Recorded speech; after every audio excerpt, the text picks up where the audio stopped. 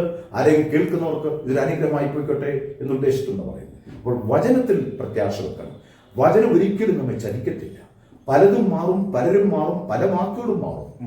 എന്നാൽ ആകാശം മാറിയാലും ഭൂമി നീങ്ങിപ്പോയാലും മൂലപദാർത്ഥങ്ങൾക്ക് മാറ്റം സംഭവിച്ചാലും എന്റെ വചനത്തിൽ ഒരു നാളും മാറ്റമില്ലെന്ന് പറഞ്ഞ സാക്ഷാൽ വചനമായ തമ്പുരാൻ നമ്മോട് കൂടി ഉള്ളതിലാണ് നമുക്ക് സന്തോഷിക്കാറുള്ളത്. ദൈവത്തിന് സ്തോത്രം ചെയ്യട്ടെ. ആ വചനം വായിച്ചു. ദൈവത്തിന് സ്തോത്രം ചെയ്യട്ടെ. ഞാൻ ഇപ്രകാരം അദ്ദേഹത്തോട് സംസാരിക്കാൻ അദ്ദേഹം പെട്ടെന്ന് പറഞ്ഞു.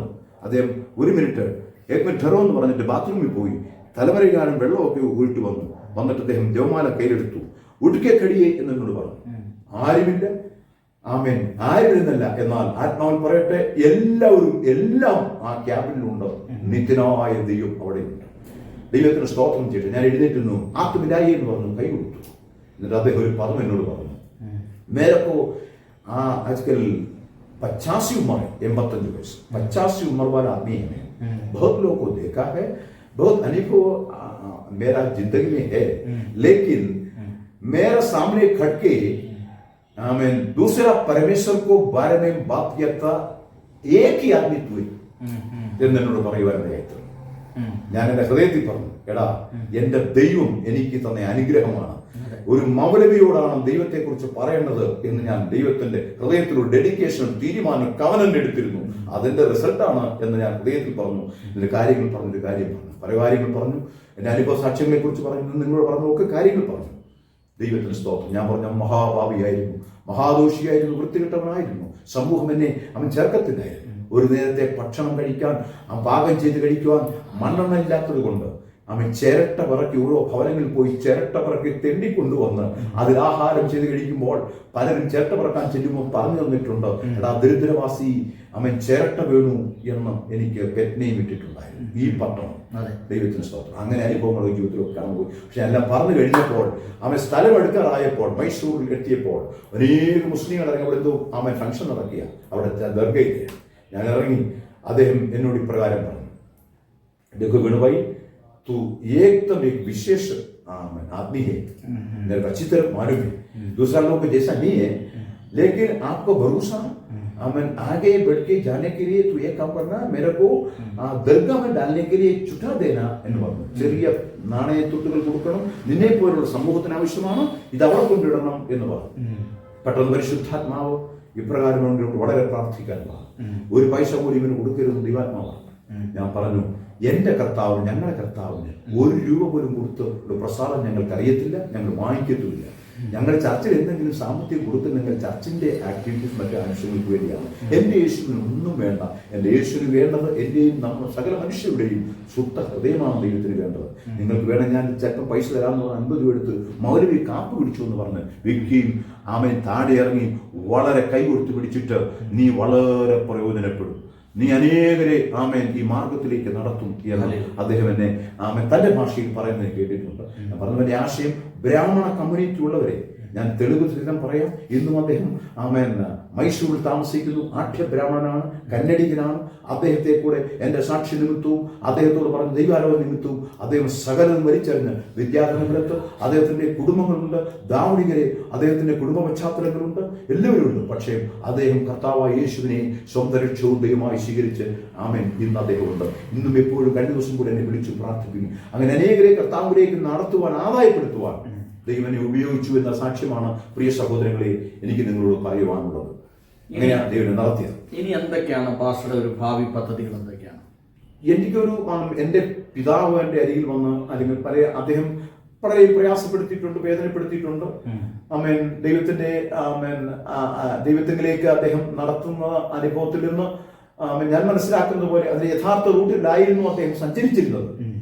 എന്നാൽ യഥാർത്ഥ ദൈവം ആരാണ്, യഥാർത്ഥ ദൈവത്തിന്റെ സ്നേഹവും ദൈവത്തിന്റെ നാമവും അതിന്റെ മഹത്വവും എന്ത് എന്ന് അനേകരോട് പറഞ്ഞ് അനേകരെ കൂടെ കർത്താവിലേക്ക് ആദായപ്പെടുത്തി എടുക്കണം എന്നുള്ളതാണ് എന്റെ ഗോൾ. ആമേൻ. അതിനായി ഞാൻ ആഗ്രഹിക്കും. അതിനായി നിങ്ങളുടെയൊക്കെ വലിയ പ്രാർത്ഥനയും എനിക്ക് ആവശ്യമാണ്. ഓക്കെ. ഇനി എന്തെങ്കിലും ഒരു പ്രത്യേക കാര്യങ്ങൾ പാസ്റ്റർ പറയണമെന്ന് ആഗ്രഹിച്ച കാര്യങ്ങൾ, ഇപ്പൊ അനുഭവ സാക്ഷ്യത്തിലൂടെ പറയണമെന്ന് ആഗ്രഹിച്ച കാര്യങ്ങൾ, എന്തെങ്കിലും പ്രധാനപ്പെട്ട കാര്യങ്ങൾ വിട്ടുപോയിട്ടുണ്ടോ? പാസ്റ്ററുടെ ജീവചരിത്രവുമായിട്ട് ബന്ധപ്പെട്ട് ഒരുപാട് കാര്യങ്ങൾ പാസ്റ്റർ പറഞ്ഞു. ഇനി എന്തെങ്കിലും 1-2 കാര്യങ്ങളോടെ പറയാനുള്ളത്? നിങ്ങൾക്കും പ്രയോജനകരമാകുന്ന ഒരു അനവധി അനുഗ്രഹിക്കപ്പെട്ട സാക്ഷ്യങ്ങൾ ഉണ്ട് എന്റെ ജീവിതത്തിൽ. എന്നാൽ ഞാൻ വിശ്വാസത്തിൽ വരുന്നതിന് മുൻപേ പല കമ്പനികളിൽ കയറി ജോലി ചെയ്യുമ്പോൾ ആമേൻ പൈശാചിക ആത്മാവിനാൽ നടത്തപ്പെടുന്നതുകൊണ്ട് ആ കമ്പനിയിലെ പല കാര്യങ്ങളും മോഷ്ടിച്ചെടുക്കുന്ന ഒരു സ്വഭാവം ഉണ്ടായിരുന്നു. ഓടിക്കാന്ന് പറഞ്ഞാൽ വിത്തൗട്ട് പെർമിഷനിൽ എടുത്തുകൊണ്ട് വരിക എന്നൊരു സ്വഭാവം എന്റെ ജീവിതത്തിൽ ഉണ്ടായിരുന്നു. അത് വളരെ വിലപിടിപ്പുള്ള പല വെപ്പൺസ് ഇൻസ്ട്രുമെന്റ്സുകൾ, മെഷർമെന്റ് ടൂൾസുകൾ, വെർണിയർ കാലിപ്പർ, മറ്റു കാലിപ്പർ പല കാര്യമൊക്കെ മോഷ്ടിച്ചുകൊണ്ട് എടുത്തുകൊണ്ട് ആരും അറിയാതെ എടുത്തുകൊണ്ട് വീട്ടിൽ കൊണ്ടുവെക്കുകയും എന്റെ കൂടെ വർക്ക് ചെയ്യുന്നവരൊക്കെ ചെയ്യുമായിരുന്നു. ഈ സ്റ്റെയിൻലെസ് സ്റ്റീൽ ഐറ്റംസുകളും അതിന്റെ പുട്ടുകുറ്റി അതൊക്കെ ഉണ്ടാക്കി വെക്കി എടുത്ത് ഒരുപാട് സാധനങ്ങൾ മോട്ടിച്ച് എന്റെ വീട്ടിൽ കൊണ്ടുവന്ന് വെച്ചിട്ടുണ്ട്. എന്നെ കൂടെ ചാക്ക് നിറച്ചുണ്ടായിരുന്നു. ഏകദേശം ഒരു 70 kg അടുത്തോളം ഉണ്ടായിരുന്നു. പല ഉപകരണങ്ങളും പല സാധനങ്ങളുമായി. ഒരു ദിവസം ഞാനൊരു പ്രാർത്ഥനയ്ക്ക് കടന്നുപോയി. നിങ്ങൾക്ക് ഈ സാക്ഷ്യം വളരെ അനുഗ്രഹമാണ്. ഒരു ദിവസം ഒരു പ്രാർത്ഥനയ്ക്ക് ഞാൻ കടന്നുപോയി. അവിടെ ചെന്നപ്പോൾ ഞാനൊന്ന് ബാപ്റ്റിസം എടുത്തു. പക്ഷേ എനിക്ക് അഭിഷേകത്തെ അറിയപ്പെട്ടിരുന്നില്ല എന്ന് തോന്നുന്നു എൻ്റെ ഓർമ്മയിൽ. ഞാൻ അവിടെ പ്രാർത്ഥനയ്ക്ക് അവിടെ ചെന്നിട്ടാണ്. പത്തനംതിട്ട 26 എന്ന് പറഞ്ഞ സ്ഥലത്ത് നിന്ന് ഒരു കർത്താവിന്റെ ദാസന്, രണ്ടാമത് അവർ ചെറുപ്പക്കാരായിരുന്നു, അവർ അവിടെ പ്രാർത്ഥനയ്ക്ക് വന്നു. അപ്പോൾ ഞാൻ ആ ഞാൻ പോയി കൺസ്ട്രക്ഷൻ വർക്ക് ജോലി ചെയ്യുന്ന കമ്പനിയുടെ അടുത്ത് തന്നെയാണ്. ദാസപ്പ ബ്രിവേരി ആൻഡ് ഡിസ്റ്ററീസ് എന്ന് പറഞ്ഞൊരു കമ്പനിയാണ്. അവിടുത്തെ ഞാൻ ഫിറ്റർ ആയിട്ടാണ് ഞാൻ അന്ന് അവിടെ ഒരു അപ്പോയിന്റ്മെന്റ് എനിക്ക് ലഭിച്ചത്. ഞാൻ വലിയ ഫിറ്റർ ഒന്നും ആയിരുന്നില്ലെങ്കിലും എനിക്ക് അങ്ങനെ അപ്പോയിന്റ്മെന്റ് ലഭിച്ചത്. ഞാൻ അവിടെ കൺസ്ട്രക്ഷൻ പ്ലാന്റിൽ വർക്ക് ചെയ്തിരുന്നുകൊണ്ട് പരിചയത്തിന്റെ പേര് കൂടെ എടുത്തു. അപ്പോൾ ഞാൻ നോക്കിയപ്പോഴേ കോട്സ്ബർഗ് കുതിര ജമ്പ് ചെയ്യുന്ന ഒരു എംബ്ലമുള്ള ഒരു ബിയറാണ് ഉണ്ടാക്കുന്നത്. അത് ആ ബോട്ടിലൊട്ടിക്കുക. ഇതിന്റെ ലേബിൾ, ഇത് ബാംഗ്ലൂരിലെ ചീഫ് മിനിസ്റ്ററുടെ ബംഗാരപ്പയുടെ റിലേഷന്റെ കമ്പനിയും കൂടെ. അതുകൊണ്ട് നല്ല പേരുണ്ടല്ലോ എന്ന് വിചാരിച്ച് ഞാൻ ഇത് എടുത്ത് ലേബിൾ മാത്രം എടുത്ത് അഡ്രസ്സിന്റെ പേര് വീട്ടിൽ കൊണ്ടുവന്ന് വെച്ചിരുന്നു. പോക്കറ്റിൽ വെച്ചോണ്ടാ വീട്ടിൽ കൊണ്ടുവന്നു. ലേബിളാ, കള്ളും ചാരായൊന്നുമല്ല. അവിടെയൊക്കെ ബിയറിന്റെ ടെസ്റ്റിങ്ങിനൊക്കെ നമ്മളെ വിടുന്നത്. പക്ഷെ രക്ഷിക്കപ്പെട്ടതാകൊണ്ട് അങ്ങനെ ഒരു പൈശാചികമായ സ്വഭാവത്തിലേക്ക് പോകാൻ ഇടയാക്കിയിട്ടില്ല, മേലാരിടയാക്കിയിട്ടില്ല എന്നൊന്നേക്കുമായി അത് പറയട്ടെ. അങ്ങനെ ഈ ലേബൽ എടുത്ത് വീട്ടിൽ കൊണ്ടുവച്ചാൽ അതുകൂടെ വീട്ടിൽ കൊണ്ടുവരുന്നു. ഒരു ദേവദാസന്റെ ശുശ്രൂഷ ഇങ്ങനെ നടന്നത് കൊണ്ടു വിരൽ ചൂണ്ടി ചിലർ നല്ലതെന്ന് കരുതി വിട്ടുകടന്നതൊക്കെയും പോക്കറ്റിൽ കൊണ്ട് നടക്കുന്നു എന്ന് പരിശുദ്ധാത്മാവ് എന്നോട് ഇടപെടുന്നു എന്ന് എന്നെ നോക്കിയപ്പോൾ മൊത്തത്തിലാണ് പറയുന്നത്. എന്റെ തലയത്തോട്ടല്ല പറഞ്ഞത്. പക്ഷെ എനിക്ക് മനസ്സിലായി ദൂത് എന്നോടാണ്. കാരണം ചില നല്ലതെന്ന് കരുതി വിട്ടുകളഞ്ഞതൊക്കെ പോക്കറ്റിൽ കൊണ്ട് വെച്ച് അടക്കാൻ പോകുന്നത്. അപ്പോൾ ഈ ഒരു പാക്കറ്റ് ലേവലാണ്. എനിക്ക് മനസ്സിലായി ഇതെന്നോട് തന്നെയാണ്. പാപം നിന്റെ വാതിക്കൽ കിടക്കുന്നു, അതിന്റെ ആഗ്രഹം നിന്നോടാകുന്നു, നീയോ അതിനെ കീഴടക്കണം എന്ന് പറഞ്ഞു. ഇത് പറയും എനിക്ക് കാര്യങ്ങൾ മനസ്സിലായി. എന്റെ കട്ടിലിന്റെ കീഴിലാണ് പാപം കൊണ്ട് വെച്ചിരിക്കുന്നു. ഇഷ്ടം പോലെ ഉണ്ടല്ലോ. എന്റെ മിസ്സസ് പ്രാർത്ഥന കഴിഞ്ഞു. എനിക്ക് വലിയ ചങ്കരിപ്പായി. വീട്ടിൽ വന്നു, ആഹാരം കഴിച്ചു. എന്നെ മിസ്സസ് ചോദിച്ചു എന്താ ഒരു മൗനം? ഞാൻ പറഞ്ഞു ഒന്നുമല്ല, എന്തോ പറ്റി ഇന്നത്തെ പ്രസംഗം കത്തിയിട്ടുണ്ടല്ലോ. ഞാൻ പറഞ്ഞു എന്താ പറയാ ജെസി, നീ കേട്ടായിരുന്നു, ചില പാവം നിന്റെ വാതിക്കൽ കിടക്കും, അതിന്റെ ആഗ്രഹം നിന്നോടാകും, നീയോ അതിനെ കീഴടക്കണം. ചില വിട്ടുകളഞ്ഞത് നല്ലതാണെന്ന് കരുതി പോക്കറ്റിൽ കൊണ്ട് നടക്കുന്നുണ്ടോ ജെസി? ഞാൻ ആ ലേബലോ കൊണ്ടുവന്നിട്ട് സാധനം എല്ലാം നമ്മുടെ ഇരിക്കുമല്ലോ. ഇതായിക്കടി പറഞ്ഞത് പുള്ളിക്കാരത്തിൽ മനസ്സിലായോ? ഇതാണ് യഥാർത്ഥ ദൈവം, ഇതാണ് ദൈവസന്നിധി. മനസ്സിലായല്ലോ? എനിക്ക് ഉറക്കം വരത്തില്ല. ഞാൻ എന്ത് ചെയ്യണം, എങ്ങനെ എടുക്കണം? എന്നാൽ ഇതെല്ലാം രാവിലെ കൊണ്ട് കളയാം, ആരും കാണാതെ കാട്ടിക്കൊണ്ട് കളയാമെന്ന് ചിന്തിച്ചിരിക്കുമ്പോൾ ദൈവം ശബ്ദമായി ഇടപെട്ടു. നീ എവിടെ നിന്നും മോഷ്ടിച്ചോ അതേ സ്ഥാപനത്തിൽ തിരിച്ചു കൊണ്ട് കൊടുക്കണം. ഞാൻ വരയ്ക്കാൻ തുടങ്ങി. നേരം വെളുത്തു. എന്റെ വീടിന്റെ തൊട്ടപ്പുറത്ത് ബിജു എന്ന് പറഞ്ഞ് എന്നോട് വർക്ക് ചെയ്യുന്നു. അവനും പല സാധനം ഉണ്ടാക്കാൻ തോന്നിയിട്ടുണ്ട്. അവനും ഇതറിയും. ഞാൻ ചാക്കെടുത്ത് പിടിച്ച് ഇതെല്ലാം വാരി ചാക്കിനകത്തിട്ട് നിറച്ചു. എന്നിട്ട് ഈ ബിജുവിനോട് പറഞ്ഞു, മോനെ അവനെ ഉണർത്തി. കാരണം ഇത് 17 കിലോ ഉണ്ട്, ഇത് പൊക്കി തലച്ചോ. എന്റെ അവിടെ നിന്ന് 1.5 കിലോമീറ്റർ ദൂരെയാക്കും. ഇവൻ എഴുതി വിളിച്ചു, എന്താ അച്ഛാ വെളുപ്പിനെ എന്തുവാ? എടാ ഈ ചാക്കിൽ നിന്ന് വിളിച്ച് അച്ഛാ ഇതെല്ലാം അവിടെ നിന്ന് സാധനം കൊണ്ടു ചാക്കിൽ നമ്മളെല്ലാം കൊണ്ട് എടുക്കുന്നില്ല. അച്ഛൻ എങ്ങോട്ട് കൊണ്ടുപോകാം രാവിലെ? ഞാൻ പറയും തിരിച്ച് എവിടെ നിന്ന് കൊണ്ടുവന്നോ നോക്കിയിട്ട് അവിടെ കൊണ്ട് കൊടുക്കാൻ പോകും. അച്ഛാ മണ്ടത്തരം കാണിക്കരുത്, ഞങ്ങളെല്ലാം പോലീസ് പിടിക്കും, ഞങ്ങൾ പലതാണ്ടാക്കും, ഇവിടെയൊക്കെ അന്വേഷിച്ചുകൊണ്ട് നടക്കുക. അച്ഛൻ ഈ പെന്തക്കോസിൽ പോയതാണ് ഈ നാശം മുഴുവനായത് എന്ന് ആ ചെറുക്കൻ പറഞ്ഞു. അവനെ വഴറ്റി അവൻ തലയിലൊക്കെ പിടിച്ചു തന്നു. ഞാൻ ചുമന്നുകൊണ്ട് വഴിദൂരം പോയപ്പോൾ ജോയി എന്ന് പറഞ്ഞൊരു വെള്ളം തിരിച്ചു വരുന്നുണ്ട്. അവൻ എന്നെ കണ്ടി ചോദിച്ചു, പക്ഷേ നൈഷിറ്റ് ചെയ്തിട്ട് വരിക, എവിടെ കൊണ്ടുപോകാൻ കൂട്ടായത്? ഞാൻ പറഞ്ഞു ഈ ഇതൊരു അവന് ഉണ്ടാക്കുന്ന സാധനമുണ്ട്. ഇതെല്ലാം എങ്ങോട്ട് കൊണ്ടുപോകാൻ കൂട്ടാ പോലെ പോലീസ് എന്നെ പിടിച്ചോണ്ട് പോകും, ഞങ്ങളെല്ലാം കൂടെ പോലീസ് പിടിക്കാതെ കിടന്ന് കുടിവലിയായി. ഞാൻ അന്ന് ഇച്ചിരി ആരോഗ്യമുള്ളതുകൊണ്ട് അവർ ചോദിച്ചതിന്റെ കാര്യം നോക്കുന്ന പറഞ്ഞാൽ ഞാൻ ചുമന്നു ചെന്നപ്പോൾ അവിടുത്തെ ഒരു മുസ്ലിം ഒരു എഞ്ചിനീയറുണ്ട്, ഹിന്ദു ഉണ്ട്, പല ആൾക്കാരും ഉണ്ട്, എല്ലാവരും ഉണ്ട്. നേരം വിളിച്ചു ഞാൻ കൊണ്ട് ചെന്ന് കഴിയുമ്പോൾ തലയിലിരിക്കുക. ഇത് ഏകദേശം 7 കിലോ ഉണ്ട്. ഞാൻ പുറത്തുനിന്ന് താഴെ ക്യാലായാൽ സുബൈ എന്ന് എന്നോട് ചോദിച്ചു. കൺസ്ട്രക്ഷൻ വർക്കായിട്ട് പലരും പിന്നെ ഹിന്ദിക്കാരും കൂടി, ഇപ്പോൾ എല്ലാവരും കൂടി ഒന്ന് മലയാളികളുണ്ട്.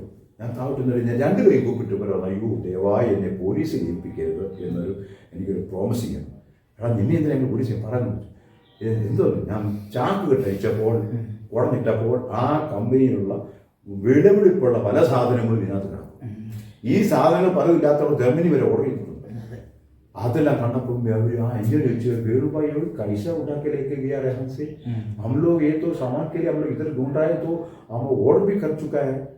അപ്പോൾ ഞാൻ പറഞ്ഞു बहुत आसान है साहब, शैतान अपना साथ है तो शैतान अपना मौजूद है तो सब कुछ कर सकते എന്ന് പറഞ്ഞ എല്ലാം നമുക്ക് ചെയ്യുവാൻ സാധ്യമാണ്.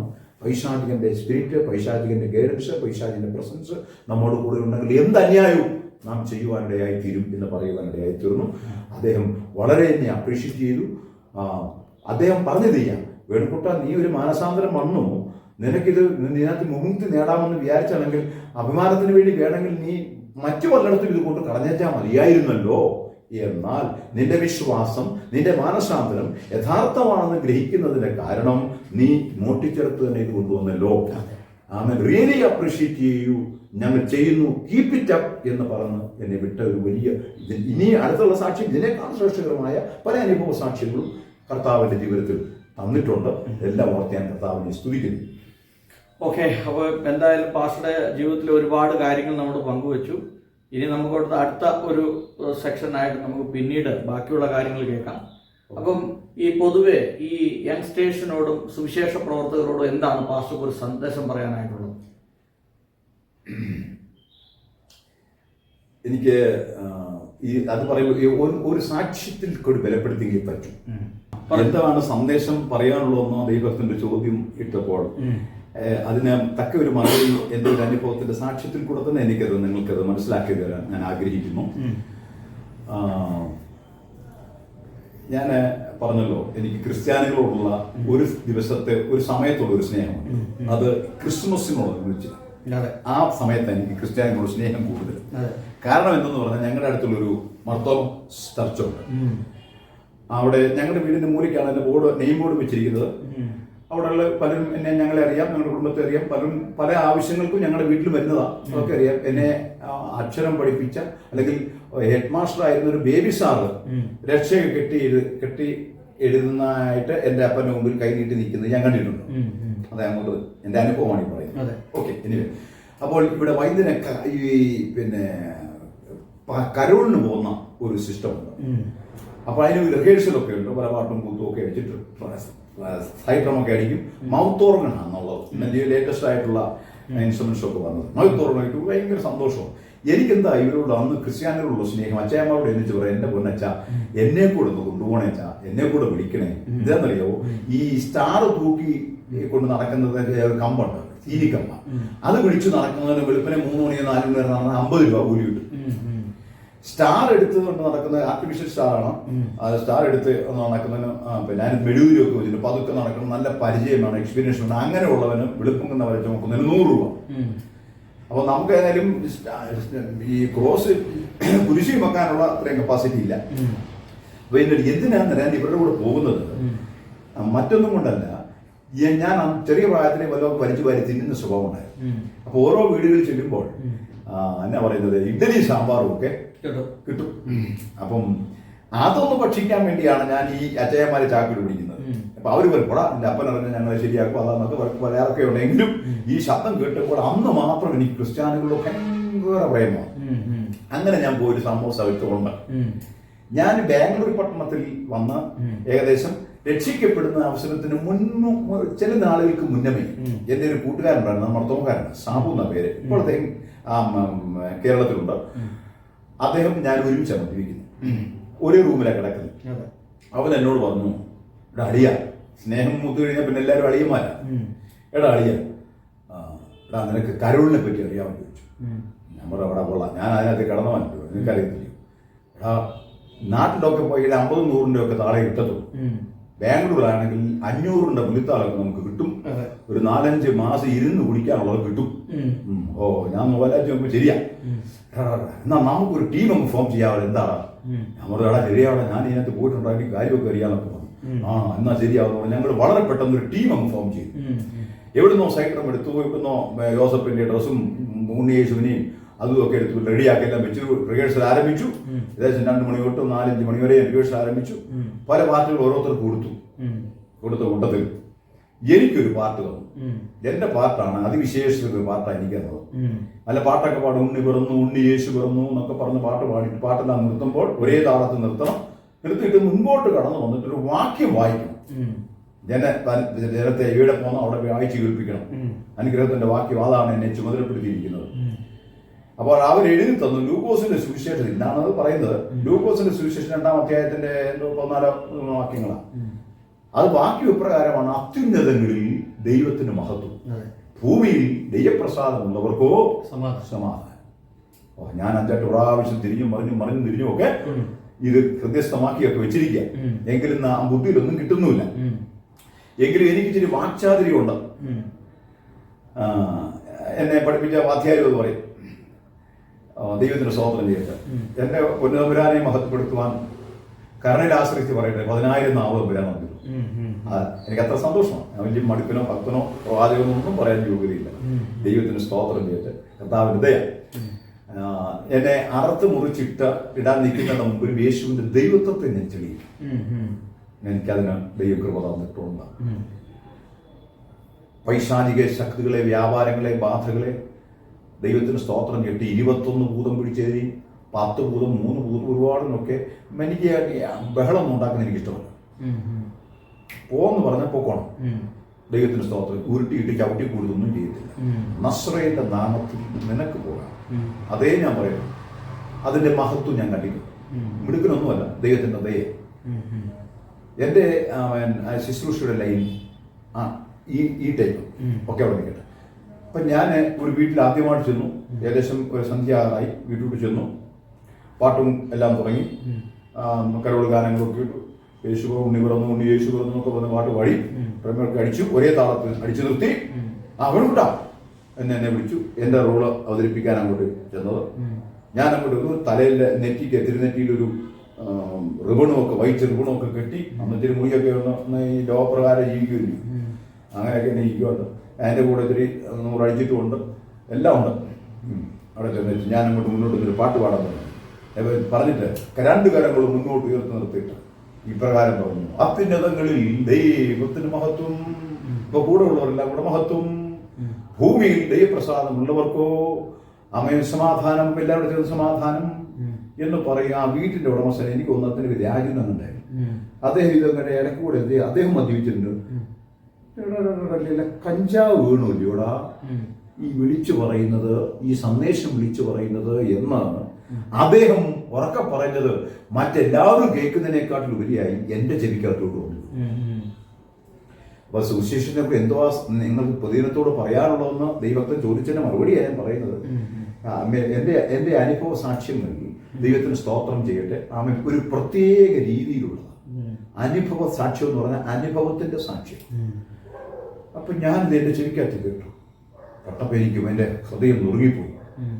എടാ, എന്റെ പെട്ടെന്ന് ചിന്ത വന്നത് ഇപ്രകാരമാണ്: ദൈവമേ, ആകാത്തവനും അരുതാത്തവനും പാപികൾക്കും ദോഷികൾക്കും ആമേൻ ഉയർത്തുവാനുള്ള നാമമല്ല. അത് ഉയർത്തുന്നെങ്കിൽ ജീവിത വിശുദ്ധി നിന്നതിന് ശേഷമേ ഈ നാമത്തിന്റെ ഉയർത്തുവാൻ നമ്മളെ സമർപ്പിക്കപ്പെടാം. വെറും വാക്കുകൾ കൊണ്ട് ആമേൻ ഞാൻ മിടുക്കനാ, ഭക്തനാ, ശക്തനാ, ഉന്നതനാ എന്ന് പറയാതെ അനുഭവത്തിൽ കൂടെയാണ് ദൈവത്തെ മഹത്വപ്പെടുത്തുന്നത്. എന്നോട് സുവിശേഷം പറയുന്ന സുവിശേഷകരോടും എനിക്ക് പറയാനുള്ളത് ഇതാണ്: ദൈവത്തിന് സ്തോത്രം ചെയ്യട്ടെ.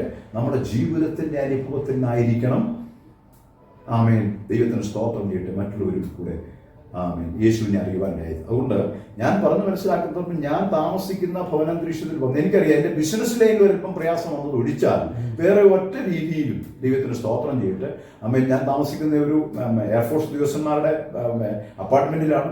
വളരെ ബഹുമാനവും സ്നേഹവും ഒക്കെ എനിക്ക് തരാറുണ്ട്. ഞാനൊരു ദൈവഭക്തനാണെന്ന് അവർക്കറിയാം. അങ്ങനെ ഒരു സാക്ഷ്യം സൂക്ഷിക്കേണ്ടതും നമുക്ക് ആവശ്യമാണ്. അപ്പം ഞാൻ ഇതിനു മുമ്പ് നേരത്തെ ദൈവവേലയുള്ള ബന്ധത്തിൽ ഇറങ്ങിയിരുന്നെങ്കിൽ എനിക്ക് ഇന്ന് ഇങ്ങനെയുള്ള ഒരു പ്രയാസം കൂടെ വരികയില്ലായിരുന്നു എന്നും കൂടെ ഞാൻ ചിന്തിക്കുക. അതുകൊണ്ട് നിങ്ങളുടെയൊക്കെ വലിയ പ്രാർത്ഥന ദൈവത്തിന്റെ ശുശ്രൂഷ വരയുവാൻ കർത്താവിനെ ഉപയോഗിക്കട്ടെ എന്നും കൂടെ ഞാൻ ഇത്തരണത്തിൽ നിങ്ങളോട് ആവശ്യപ്പെട്ടു. അപ്പോൾ ഞാൻ പറഞ്ഞു വരുന്നതിന്റെ ആശയം ഇത്രയാണ്: ദൈവത്തിന് സ്തോത്രം ചെയ്യട്ടെ. ആമേൻ. നാം ഉയർത്തുന്ന നാമം, അതിന്റെ മഹത്വം, അതിന്റെ സമാധാനം, അതിന്റെ അനുഗ്രഹം, അതിന്റെ നന്മ നാം രുചിച്ചിട്ട് വേണം ദൈവത്തിന് സ്തോത്രം. അതിനെ തിരുവചനം എന്താ പറയുന്നത്? ഞാൻ വിശുദ്ധനായിരിക്കുന്നത് പോലെ നിങ്ങളും വിശുദ്ധനാകും. വിശുദ്ധീകരണം കൂടാതെ അഥവാ ശുദ്ധീകരണം കൂടാതെ ആർക്കും നമ്മുടെ വാഴ്ത്തപ്പെട്ട കർത്താവിനെ കാണുവാൻ കഴിയുന്നതല്ല എന്ന് ദൈവജനം നമ്മെ പഠിപ്പിക്കുന്നു. ഞാൻ എഴുന്നേറ്റ്, എനിക്ക് വലിയ പണ്ഡിത്വമൊന്നുമില്ല, ഞാൻ ബൈബിളിൽ പഠിച്ചിട്ടില്ല. പക്ഷെ എഴുന്നേറ്റ് നിന്നേച്ചാൽ മതി. പറയേണ്ടത്, പ്രസംഗിക്കേണ്ടത്, ഇടപെടേണ്ടത് എൻ്റെ നാവിന്മേൽ ഈ നിമിഷം വരെയും സ്വർഗം തന്നിട്ടുണ്ട്, തരും. എൻ്റെ പൂർണ്ണ പ്രത്യാശയാണ്. ഓക്കെ പാസ്റ്റർ, അപ്പോൾ ഇത്ര സമയം പാസ്റ്ററുടെ ജീവിതാനുഭവം പങ്കുവെക്കുവാനിടയായാലും നന്ദി അറിയിക്കുന്നു. പാസ്റ്റർ ദൈവം ധാരാളമായിട്ട് അനുഗ്രഹിക്കുന്നു. Thank you pastor. Thank you so much.